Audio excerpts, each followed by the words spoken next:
નમસ્કાર મિત્રો, વિડીયોમાં તમારું સ્વાગત છે। હાલ સૌથી મોટા સમાચાર વાયરલ થઈ રહ્યા છે મિત્રો। દેડિયાપાડાના ધારાસભ્ય ચૈત્ર વસાવા જેલથી બહાર આવી ગયા છે। તેમના પત્ની પણ આવી ગયા છે અને તેમના સાથીદારો જોડે જે જેલમાં હતા એ બધા જેલની બહાર આવી ગયા છે। ત્યારે દેડિયાપાડાની અંદર અત્યારે બૂમો પડી રહી છે મિત્રો।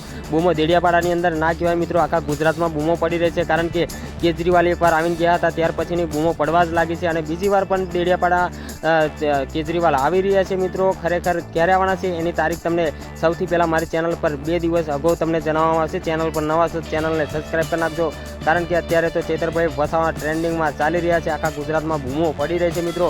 તો કેજરીવાલને તમે સપોર્ટ કરવા માગતા હોય, ચૈતરભાઈને સપોર્ટ કરવા માગતા હોય તો જય જુવાર જય આદિવાસી કમેન્ટમાં લખી દેજો મિત્રો। અને વાત કરીએ કે અત્યારે સોશિયલ મીડિયામાં એક ચર્ચાનો વિષય બની ગયો છે કે ભાજપમાં જોડાશે ચૈતરભાઈ વસાવા। તો ના, નથી, એવું કોઈ નથી। ચૈતરભાઈ ખુદ કહી રહ્યા છે કે મેં ભાજપમાં જોડાવાનું નથી અને ખરેખર એ આમ આદમી પાર્ટીમાં જ રહેશે। તો ફાઇનલ અત્યારે દેડિયાપાડાના ધારાસભ્ય પદેથી તેઓ તે સંસદ સભ્ય બનવાના છે। તો મિત્રો ખરેખર બહુ મોટી વાત કહેવાય। તો વિડીયોને શેર કરી દેજો, ચેનલ પર નવા છે ચેનલને સબસ્ક્રાઈબ કરી નાખજો। તો આ વિડીયો સાથે મળું છું, ત્યાં સુધી હું રજા લઉં છું। જય હિન્દ, જય ભારત।